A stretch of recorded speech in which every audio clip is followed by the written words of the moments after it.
Donc on reprend, Bezrat Hashem, on a dit le deuxième Pérec, le deuxième chapitre de la quatrième porte. Très bien.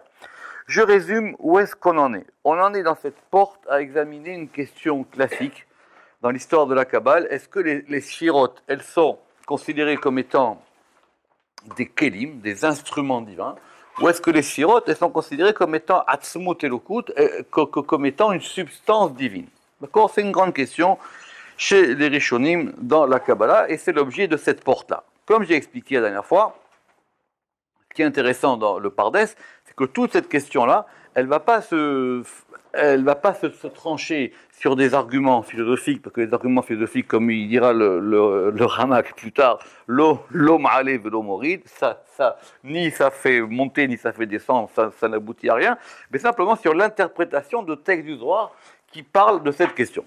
Très bien. On avait vu dans le premier chapitre le principal défendeur de la thèse comme quoi les Sphirot sont des instruments divins, c'était Rekanati. Et on avait vu, le Ramak avait ramené les preuves du Rekanati, et effectivement des textes du Zohar qui effectivement sont des textes qui vont nous intéresser. Et il avait ramené en fin de chapitre les notes ou les arguments de Rabbi Yehuda Chayat dans Marechet HaElokut à propos des arguments de Rabbi Menachem Rekanati, mais en gros les deux partagent la même opinion. Très bien. Et maintenant on va étudier dans le deuxième chapitre la thèse inverse qui prétend que les sphirotes sont la substance divine. Avant de commencer le deuxième chapitre, il y avait quand même deux petits points que je voulais voir la dernière fois, qui n'était pas clair à la fin du chapitre 1. Premièrement, un point historique, d'accord? Marechet Elokut, c'est le commentaire, enfin, Marechet Elokut, c'est un livre, littéralement, ça veut dire la configuration divine, qui a longtemps été passé pour être un livre anonyme, mais on pense qu'il est attribué à un Rabbi Pérez bar Rabbi Yitzhak, je ne sais pas exactement qui c'est, mais sur lequel, dans ce livre, il y a un commentaire classique et très important de Rabbi Yehuda Chayat, d'accord, qui lui est début 16e siècle. Mais ce commentaire, il est tellement important qu'il passe pour être un ouvrage majeur de Kabbale. Ça, c'est un. Deuxièmement, dans les preuves qu'avait rapporté Rekanati, il avait rapporté un texte du Zohar un peu compliqué dans Bamidbar, page 120a, si je ne me trompe pas. Et ce texte-là, il était fondé sur une Mishnah. Vous vous rappelez ou pas? Très bien. Et j'avais un doute sur cette Mishnah, donc j'aimerais revenir dessus. Donc en gros, évidemment, on ne va pas refaire l'argumentation. Ce texte du Zohar, il dit quoi? C'est Rabbi Elazar qui pose la question à son père Rabbi Shimon et qui lui dit « Donne-moi un signe qui indique l'unité divine. » D'accord. Alors quand on regarde dans le Zohar là-bas, comment c'est fait? D'abord, c'est dans Parashat Bamidbar. C'est que dans Bamidbar, on va parler de la configuration des tribus dans le désert et selon les drapeaux. Et la question, le Ramak qui dit, mais si c'est pour nous poser la question de savoir c'est quoi l'unité divine, on revient là-dessus, c'est quoi l'unité divine, il dit ça, c'est pas tellement l'histoire. Il dit, je veux que tu me donnes une preuve scripturaire qui indiquerait comment est-ce qu'on peut procéder à cette unité divine, et le Ramak qui précise dans la lecture du Kriyat Shema. D'accord? C'est-à-dire. Mais pour ce faire, il avait ramené une Mishnah. Et cette Mishnah, c'est une Mishnah dans Zvachim. Et je pense qu'on avait mal lu la Mishnah. De quoi on parle là-bas? Vous savez qu'il y a plusieurs types de sacrifices, d'accord? Et c'est d'ailleurs une Mishnah qu'on devrait connaître parce qu'on la lit tous les matins. Chatot atzibur vayachid. Donc il y a les sacrifices individuels et les sacrifices collectifs. Et Shritatan batsafon. On fait la shrita au nord. D'accord, ça c'est facile, très bien. Vekibur daman, bichri sharet batsafon, et on recueille le sang de ces sacrifices avec un ustensile de service au nord. Vedaman taoun, arba matanot al arba keranot. Et ce sang, on va le poser en 4 offrandes sur les 4 coins. C'est pour toi. Dans les 4 coins. C'est pas sur un coin. Vedaman taun arba matanot al arba keranot. C'est comme ça que le Rambam il explique la Mishnah. Ketzad, et c'est ça notre Mishnah, ala bakevesh ou fana les sovev, donc il se trouve face à l'est, ou valo les keren deromit mizrachit, et maintenant il va tourner au sud-est, mizrachit séphonite au nord, mizrachit séphonite au nord-est, séphonite maravite au nord-ouest, maravite deromit au au sud-ouest. Et à chaque coin, il dépose le sang. Et la suite de la Mishnah, elle dit, Sheyare Adam, Yashofer al Yesod Deromi. Et les restes du sang, il est déposé sur le Yesod sud. Donc, c'est pas qu'il fait le tour et il pose le sang à la fin. C'est à chaque coin. Et donc, c'est comme ça que nous, c'est pour ça qu'on a besoin de cette Mishnah pour comprendre comment est-ce qu'on unifie les coins. Donc, c'est à la fois le principe du mouvement. Effectivement, alors d'après le Rambam, c'est effectivement un mouvement de droite à gauche. Parce que si vous êtes placé face à l'est, mais ça, il faut refaire ce qu'on a fait la dernière fois, si vous êtes placé face à l'est, Deromit, Mizrachit, donc maintenant vous faites le sud-est, après vous allez faire le nord-est, après vous allez faire le nord-ouest, et après vous allez faire le sud-ouest. C'était ça la question. Très bien.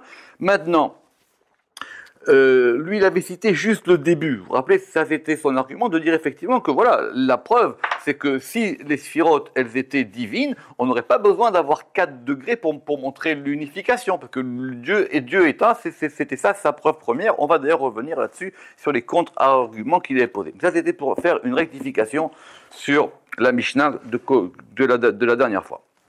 Alors, on commence le chapitre 2.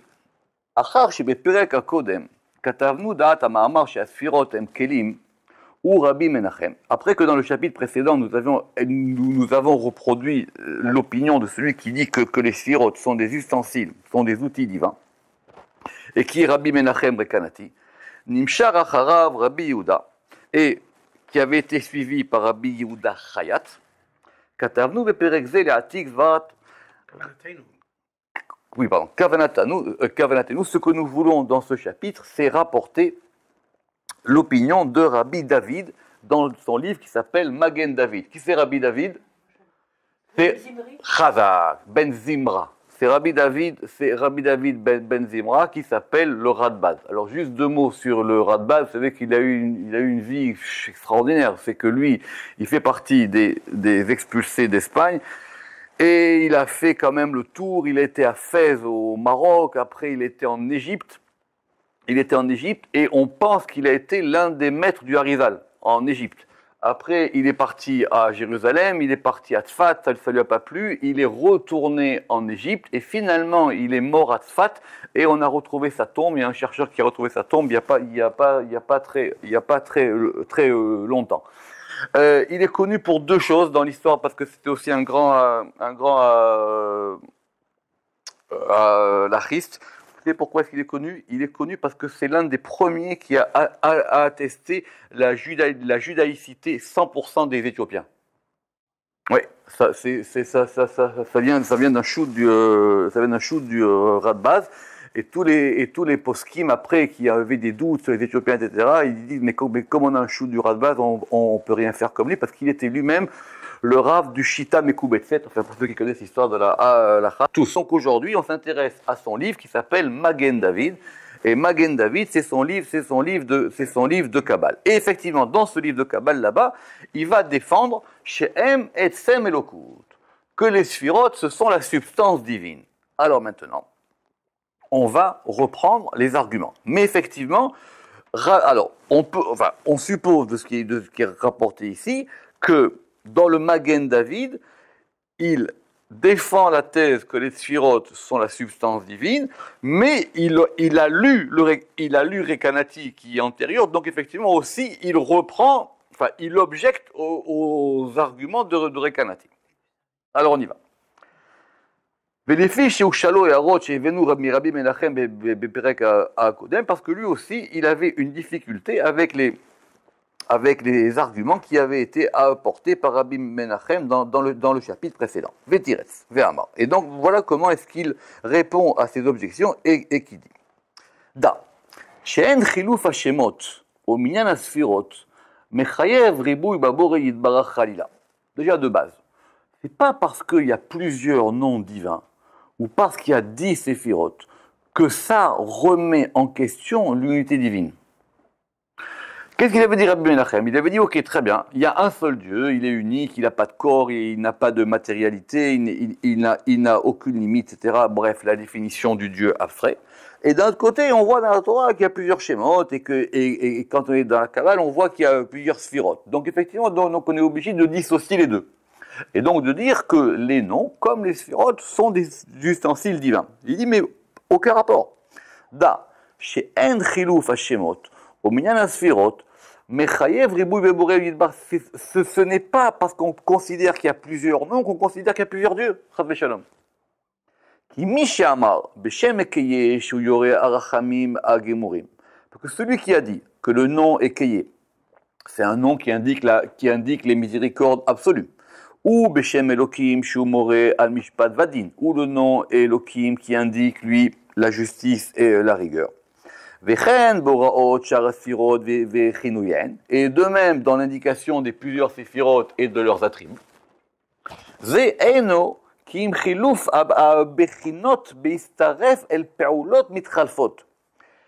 C'est pas quelque chose qui implique Dieu, ce sont simplement des changements de particularité quand on va associer des actions différentes.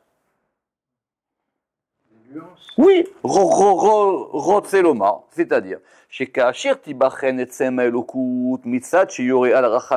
quand maintenant tu vas particulariser ou distinguer la substance divine en disant qu'elle va être tantôt miséricordieuse de façon absolue,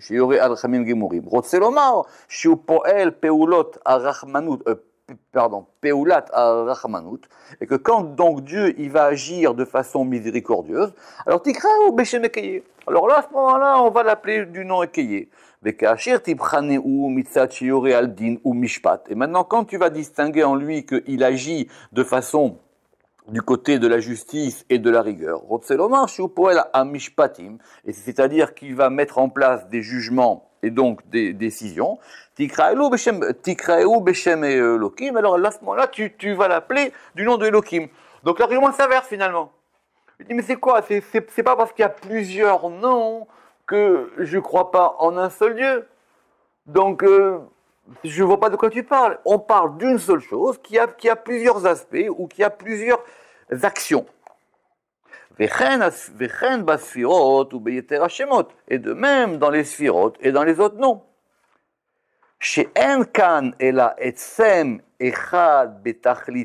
Parce qu'effectivement ici, on a bien une seule substance qui est complètement unifiée, qui est complètement simple, mais selon le changement des aspects qui sont en lui, quand ça va s'associer à ses actions, à mitralfot, à ses actions changeantes, effectivement, on pourra l'appeler avec de nombreux noms. Et on pourra dire effectivement qu'il y a 10 sphirotes. Donc les 10 sphirotes, ce n'est pas une objection fondamentale contre le fait qu'il y ait un seul Dieu, à tel point que je pourrais penser que finalement les sphirotes et Dieu sont deux choses différentes.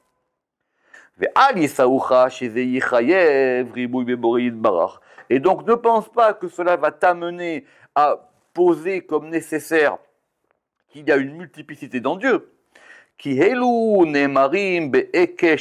Parce que ces choses-là ont été dites par une analogie avec sa substance.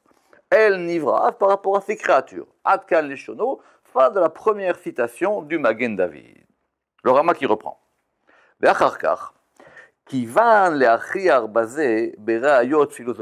dit, j'arrête là, parce qu'après, il a continué à vouloir développer des arguments philosophiques.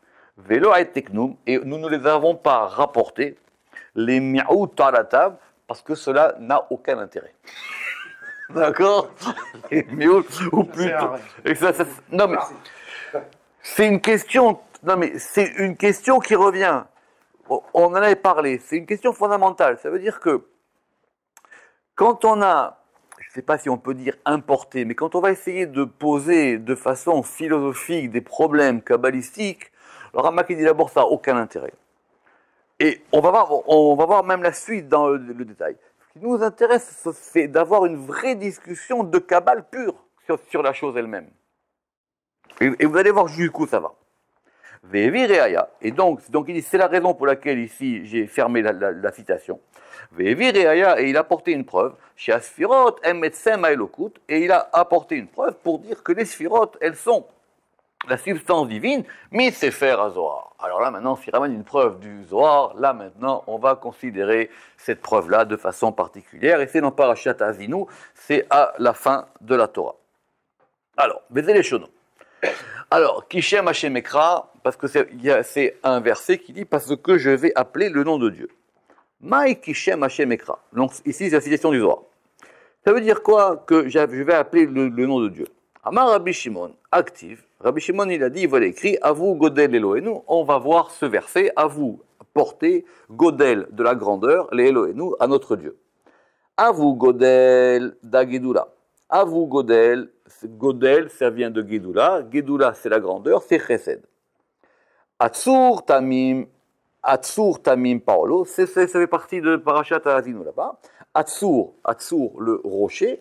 Tamim Paolo, son action, elle est intègre, d'accord? Agav, le Zohar répond à une question, il dit pourquoi dans la Torah, des fois il y a marqué Tam et des fois il y a marqué Tamim. Il y a marqué Yaakov Ishtam et après il y a marqué Tamim. Alors il dit c'est une discussion, c'est pas aussi simple que ça qu'on passe de Tam à Tamim, bien que nous on a l'impression que c'est le même terme. C'est juste simplement une différence un peu poétique. Atsur, Tamim, Paolo, intègre, entier. Alors, donc, le tsur, le rocher, donc comme le rocher c'est une pierre, Tamim Paolo, son action, elle est intègre, ça fait appel à la Gevura. Qui colle derachav mishpat, parce que toutes ces voies sont mishpat. Bon, mishpat, c'est tiferet, dit le Zohar ici. C'est pas tout le temps le cas, mais ici c'est tiferet. El emuna, c'est netzach, c'est-à-dire c'est un Dieu de confiance. Ve'en avel, il n'y a pas de chose... oui, non, avel, avec un vav. C'est-à-dire, il n'y a pas de choses tordues, on va dire comme ça. En avel, ça c'est od. Sadik, c'est yesod. Veyachar, c'est malchut. Ah, kula shema kadesha de kocha berechu. Et donc, dans ce verset, on a les 10 sphirot. Ou berinkar, qui shem Hashem ekra, c'est pour ça que le verset il a dit, parce que je vais appeler le nom de Dieu. Donc, très bien. Donc, on a maintenant un verset avec le nom de Dieu qui est décomposé en 10 sphirotes. D'accord? Bon, c'est une bonne grande question, vous savez, à part, mais on ne va pas voir ça aujourd'hui. D'où est-ce qu'on apprend les 10 sphirotes de la Torah? Il y a dans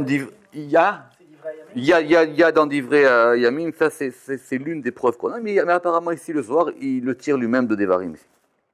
Amar Rabbi Chia, Aikra mine ulifna chochma ila ve'achiu. Amar Rabbi Chia, il dit, ce verset, de lui, on apprend la sagesse supérieure, et le voici. Aval seifa dekra mekacher kishura de menuta. Mais simplement, la fin du verset, elle va attacher la tâche de la croyance dans ce qu'il est écrit où. Comme il est marqué, Tzadik veyachar ou kelomar ou kula. C'est-à-dire qu'on a, dans le verset, on a détaillé les sphirotes, et à la fin, on revient, et en disant, ou, lui. Kelomar, ou kula, c'est-à-dire, lui, il est tout. Vous commencez maintenant à subodorer la preuve. Il y a 10 sphirotes, mais lui, c'est un tout qui comprend tout. Ve'a ou chad belopiruda, il est un sans aucune division. Donc c'est pas parce que je t'ai trouvé 10 sphirotes dans le verset que je peux supposer que lui, il y a une division en lui. Deitema, parce que si maintenant tu vas objecter, ou si tu vas dire, Kol ane seginun, tous ces attributs, ils sont nombreux. Chavar ve'amar, ou, il est revenu et il a dit où. Kuleu salkin ou mitkashrin ou mitardin bechad. Tous ils vont s'élever et ils vont s'attacher et ils vont s'unifier en un. Vekolahu aya veu veuye. Et tout ça s'indique qu'il était, il est et il sera. Veuchad berir sheme. Et il est un. béni soit son nom, Le'alam ou l'alme olamin, pour toujours et pour tous les mondes, Adkal Leshono. Fin du Zohar. Alors, Rabbi David, il dit maintenant, voilà, je t'ai apporté maintenant une preuve claire. J'ai 10 sphirotes et j'ai un seul Dieu. Et je ne vois pas en quoi le fait qu'il y ait 10 sphirotes, ça remet en cause l'unité divine. Qui, un mot, parce que là-bas dans le texte, il y a marqué, chez Sof Apasuk Bemilat Hu, que la fin du verset à propos du mot Hu, lui, il, Kosher kol asfirot yachad, ça va attacher toutes les sphirotes ensemble, bekesher amitz, avec un lien fort, amitz fort, indéfectible, qu'on ne peut pas enlever. Les harot, shaf alpi, shasfirot, emrabot, bemispar, eser. Que bien que les sphirotes soient nombreuses dans le nombre de 10, mitzada bechina el pe'ulotav, du point de vue de l'aspect de ses actions, mikol makom, nuchal lomar shehu. De toutes les manières, on peut dire qu'il est lui. Kelomar, em, etzem, Hashem Yitbarach. Donc les séphirotes, elles sont bien sa substance à lui. Voilà la preuve que lui il a. Sheu Yachid betachlit ardut, parce qu'il est unique dans le but de l'unité. Ad shenemar alav, jusqu'à ce qu'il soit dit sur lui, oh. Velachen amar, c'est pour ça que le Zohar il a objecté, deitema segin, et que si maintenant tu me dis ah oui, mais donc du coup maintenant je me retrouve avec une pluralité. Kelomar, im tomar shekol elu asfirot emrabim shekol elu asfirot emrabim. Maintenant si tu me dis que toutes ces sphirotes elles sont nombreuses, veim ken each efshar sheyeh davar echad. Maintenant comment tu peux me dire que tout ça ça forme une seule chose? La kar eshivu, c'est pour ça qu'il a répondu que le verset lui-même il a dit shamar katuv hu. Donc il a d'abord, on a le verset, d'abord il a détaillé 10 sphirotes et après il a dit lui. Leorot she'en mityardim be'atzmuto yidbarach. Enfin si c'était en, on aurait dû dire mityardot, bon, peu importe. C'est pour indiquer qu'elle s'unifie dans sa substance, qu'elle soit bénie. Ve'aribouy ou be'istaref el amekablim. Et maintenant, cette multiplicité, c'est quand elles vont s'associer par rapport à ceux qui reçoivent ces choses-là, be'bechinot mitralfot, selon des aspects changeants. Vezu reaya gedola. Et là, maintenant, j'ai une preuve claire. Ve'i efshar. Et je ne peux pas te faire connaître ça sans que je t'ai expliqué ce que le Zohar a voulu dire. Et maintenant, on va reprendre le Zohar. Ki barishona, iskir amidot beprat. Au commencement, le Zohar il a commencé par mentionner les attributs de façon détaillée. Ve'achar kar klalam b'shem echad. Et après, il les a totalisés dans le nom 1. Ve'ine, ki shem Hashem ekra. Parce que si vous dites comme ça, hein, d'après le compte qu'il a fait, je ne sais pas si vous avez fait attention, lui il avait commencé à Gedoula. Donc il manque 3. Ron ou pas? Ouais. Ok, alors il dit Kishem Hashem Ekra, Romez, les Gimel Rishonot. Kishem Hashem Ekra, c'est par rapport aux 3 premières séphirotes. Avu Godel Elohenu, et donc on reprend Avu Godel Elohenu, Chesed Nikra Gedola, Gedola ou Ahava, c'est le nom de la Sphira Chesed.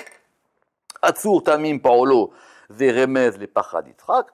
Atzur Tamim Paolo, c'est une allusion à Pachaditrak. Pachaditrak, c'est aussi un synonyme dans les sphirotes de Gvura, c'est-à-dire la crainte de Yitzhak. Sheu Takif Vechazak, parce qu'il est fort et puissant. Qui kol derachav mishpat, et parce que toutes ses voies sont mishpat, remes tiferet.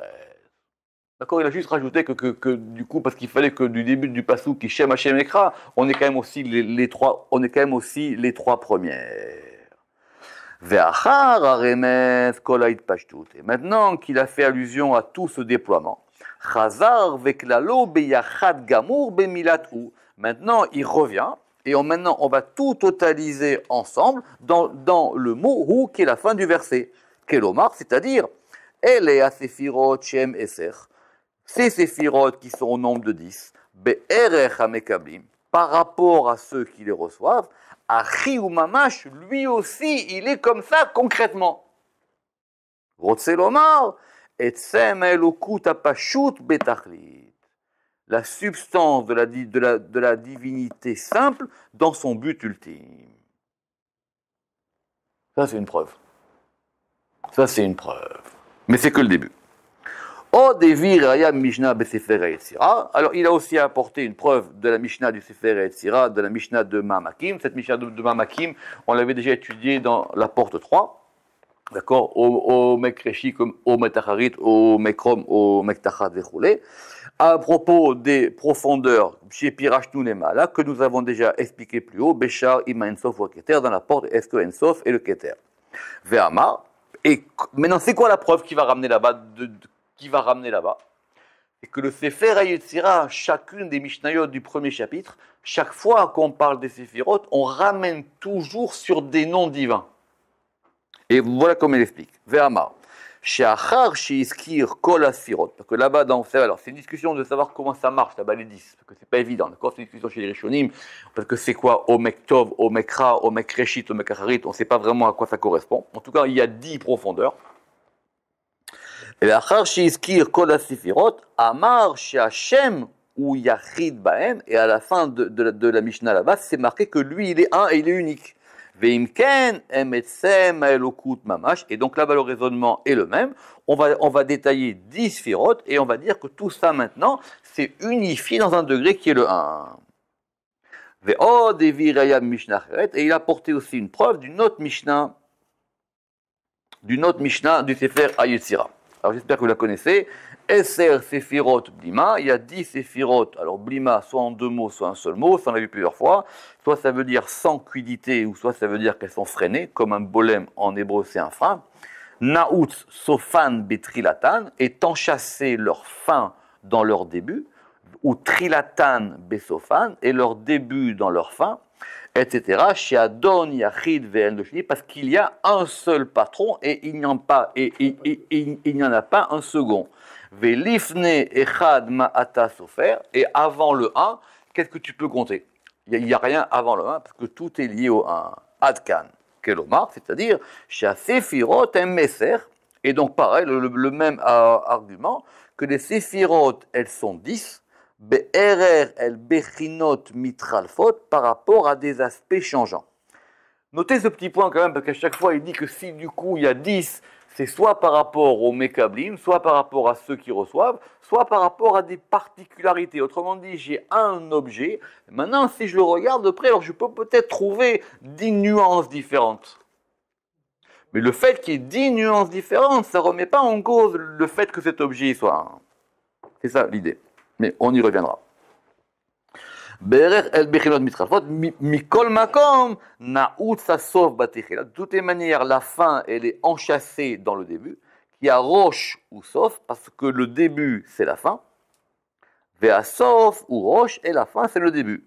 Mitzad rov ardutam be'atzmut aboré, à cause de la grande unification dans la substance du Créateur. Ve'Hashem yitbarach ou yachid bahem, et Dieu lui-même, Hachem, il est un, et il est unique. Et c'est vrai que quand on relit maintenant les premières Mishnayot du Sefer Yetzira, c'est clair à chaque fois. À chaque fois qu'on va rentrer dans le détail, à chaque fois la fin de la Mishnah, elle revient pour dire, mais attention, tout ça, n'oublie pas, il y a un patron, comme elle dit, ou Moshel al-Kulan, et il y en a un qui domine tout ça. Ve'en sham shniut chadila. Et effectivement, il n'y a pas de degré du 2. Ad she'en leyaches elav shum mispar ve'rivui chad ve'shalom, jusqu'à ce qu'on ne puisse même pas lui attribuer, aucun nombre ni aucune multiplicité chad ve'shalom. C'est pour ça que le Ramak il apportera à la fin du char la fameuse preuve de Patach Eliyahu, Antuchad vela bechushban. Tu es un 1 qui n'est pas dans le compte. Parce que dès qu'on commence à compter 1, on est dans le multiple. Parce que s'il y a un 1, il y a un 2.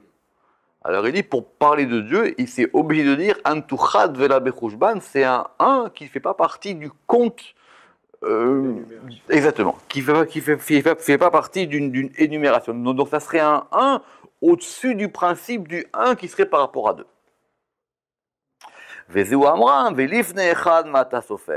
Alors, l'ifne echad, il y a deux manières de voir ça dans la Mishnah là-bas. Soit on dit devant le 1, ou soit on dit avant le 1. L'ifne echad, avant le 1, qu'est-ce que tu comptes? Ou devant le 1, qu'est-ce que tu peux compter? Chez En Lomar, et là, chez ou echad. Donc on ne peut pas dire simplement que lui, enfin, on ne peut dire que il est un.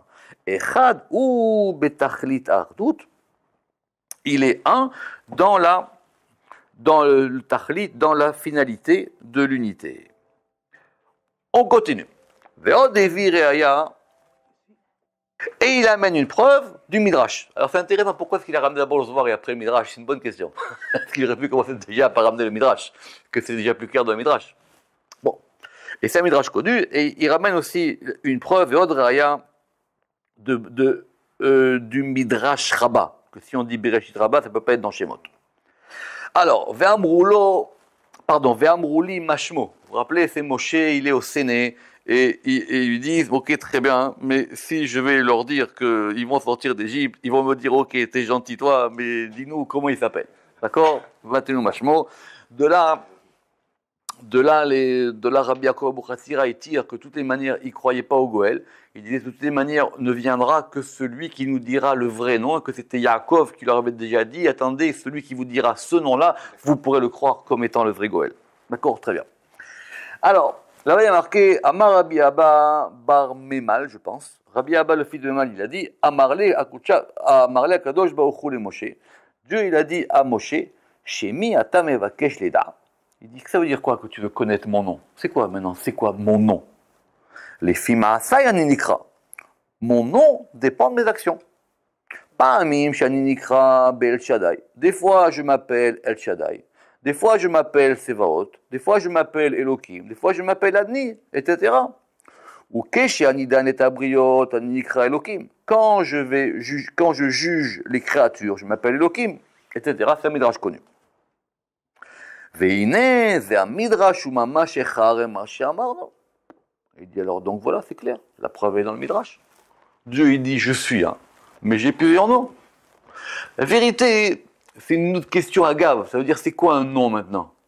Est-ce que le nom, il indique sur la personne, ou est-ce qu'il indique sur les actions de la personne? Est-ce que, par exemple, Abou Lafia a une question, parce que c'est qu'Abou Lafia, en plus, il s'appelait Abraham. Il dit, mais est-ce que dans Abraham, je peux épuiser toutes les possibilités qu'il y a en moi? Est-ce que si j'étudie le nom Abraham, je peux voir, je peux épuiser l'essentiel des potentialités qu'il y a dans mon nom? Et il dit oui et non. Il dit oui et non, parce qu'il dit c'est vrai que dans Abraham, je peux voir toutes les kochot qu'il y a dans le Shem Abraham. Et que c'est pas pour rien qu'Abraham, on lui a rajouté un hé, donc effectivement il a un nom. Mais d'un autre côté, les gens ils savent que quand on dit Abraham, c'est lui. Ça veut dire c'est où? Ça veut dire quelque part, c'est une manière qu'on a de m'appeler. Mais oui, c'est-à-dire d'un côté, il y a quelque chose de conventionnel dans le nom, et d'un côté, il y a quelque chose de substantiel dans le nom. Et de réducteur aussi, ça limite à un nom. Alors, lui répond ici, parce que c'est intéressant, parce que le Midrash il dit, c'est une très bonne question, parce que Rekanati, lui, il a pensé, lui, il a dit que le nom indiquant la substance, c'est impossible qu'il y ait plusieurs noms. Finalement, c'est même pas le problème des surotes, finalement. Reprenons déjà simplement le problème des noms. La vérité, le problème des noms, dans le Moreh Nevuchim, c'est expliqué en long et en large, que le Rambam aussi, il a des problèmes avec ça. D'accord.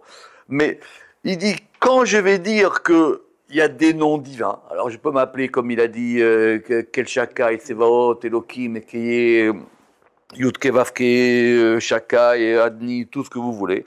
Est-ce que ça parle de moi ou est-ce que ça parle pas de moi? Très bien. Alors lui, il dit, n'aie pas peur. C'est pas parce qu'il y a plusieurs noms que ça désigne pas une seule substance. Mais il y a Chinami, y compris pour l'homme aussi. D'accord? Alors bon, le Zohar, lui, il est très dur sur ça. Il dit que pour l'homme, on ne peut pas jouer à ça. Que justement, c'est quand on commence à donner des surnoms à quelqu'un, non seulement on va le limiter, mais en plus, on va lui poser des pièges. D'accord? Que pour l'homme, ça c'est assourd. Mais que pour Dieu, ce qu'on appelle les kinouïm, effectivement, alors comme d'abord c'est lui qui les donne, effectivement. Mais Abou Lafia, il dit mieux que ça. Écoutez ce qu'il dit à Abou Lafia. Lo yidaber Hashem imi she'eno mekir shemo. Que Dieu, il ne peut pas parler avec celui qui ne connaît pas son nom. C'est que non seulement les noms, c'est Dieu, mais la meilleure manière que tu puisses parler à Dieu, c'est de connaître son nom, et que Dieu ne te parlera pas si tu ne connais pas son nom à lui. C'est intéressant parce que le même argument, il le prend dans deux sens. C'est-à-dire le fait qu'il y a plusieurs noms, alors du coup, c'est quelque chose qui remet en cause l'unité divine, ou au contraire, le fait qu'il a plusieurs noms, ça indique diverses particularités en fonction de plusieurs actions. Mais là, il est obligé de rajouter que c'est par rapport au Mekablim. Très bien. La vérité, c'est un sujet compliqué parce que quand on sera dans Shah à Kavana, à la fin du Pardes, il aura une objection par rapport à ça. Mais bon, c'est pas maintenant ici. Ok. Ki Hashem Idbara ou Echad. Parce que lui, Yud Kevavke, il est un. Ve'im nikacheu be'erech el peulotav. Et que si maintenant on le prend par rapport à ses actions, banivraim, dans les créatures, ken ikare be'shemotav ha'mitchalfim. Alors on va l'appeler par rapport à des noms changeants. Très bien. Alors maintenant, Ve'odevi raya mi sefer Hazohar. Et on va ramener encore une preuve du sefer Hazohar. Alors là, ça c'est quelque chose très très bien, c'est un super Zohar au début. El Ginat Egoz Yarati. Je suis descendu dans le jardin de la noix, il dit le Zohar. Il faut dire au singulier. C'est pas le Ginat Egozim, c'est le Ginat Egoz. Je suis descendu dans le jardin de la noix. La noix avec un X, évidemment. Alors, Bidjouk. Alors attention, doucement. On va peut-être le lire une fois, parce qu'après ça sera long et il faudra l'expliquer. Ou bon, on va le lire au moins une fois. Alors il dit, tout le monde, il est sur ce modèle-là, sur ce modèle de la noix. Il a vetata, le haut et le bas.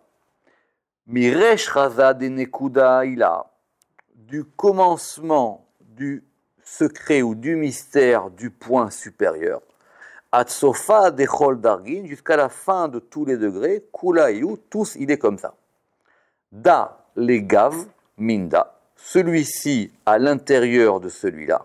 Veda les gav minda, et celui-ci à l'intérieur de celui-là. D'accord?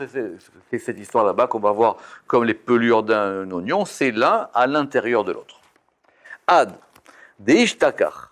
Des aïe klipa les aïe, des aïe les aïe, jusqu'à ce qu'on trouve que ce qui est l'écorce d'un côté, des aïe klipa les aïe, des aïe les aïe, et ça sera l'écorce d'un autre côté. D'accord? C'est de là qu'il y aura beaucoup de textes de Kabbalah qui seront là, où on expliquera que finalement, le dernier degré d'un plan, eh ben c'est finalement c'est le premier. Mais non seulement ça. Ça veut dire l'extériorité d'un plan sera considérée comme étant l'intériorité du plan qui est au-dessus. Nekuda kadma ou neiru penimaa delet la shiura le minda. Le premier point, ou neiru pnimia, c'est une lumière intérieure. Delet la qui n'a pas en elle, shiura le minda, de mesure pour connaître zechiru, pour connaître sa pureté, ou kiku et sa finesse, venikyu dila et sa propreté. D'accord? Il y a trois termes, il y a le vechichu, le dekiku et le nekyu. A de itpachet peshitu jusqu'à ce qu'elle se déploie dans un déploiement. Ve'au peshitu dea nekuda et ce déploiement de ce point. It avid chad echala, ça va former un palais. Les itlapsha au nekuda neiru pour pouvoir habiller ce point.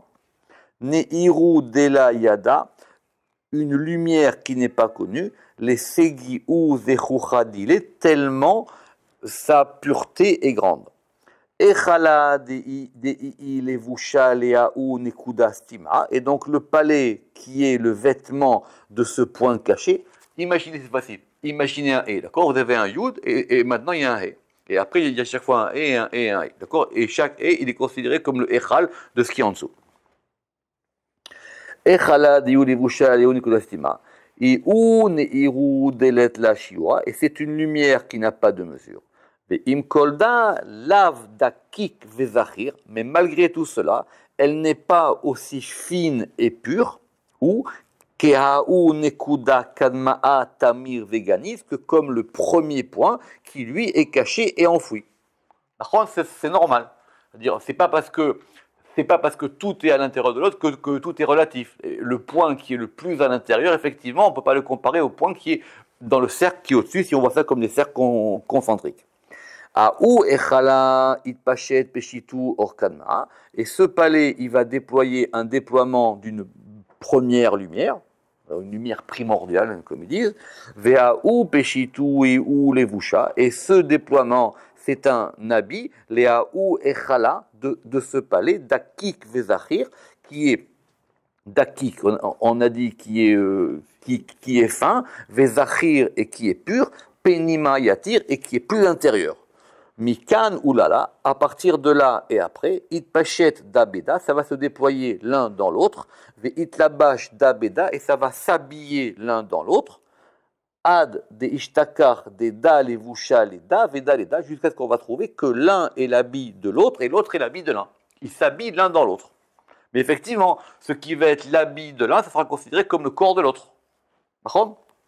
Da moucha veda klipa. Et donc celui-là, par rapport au plan où on sera, celui-là, il s'appellera le cerveau, et celui-là, il va s'appeler l'écorce.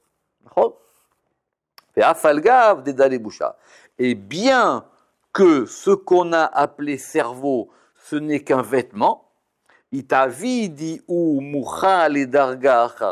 côté de l'écorce sera considéré comme le côté du cerveau par rapport au degré qui vient après.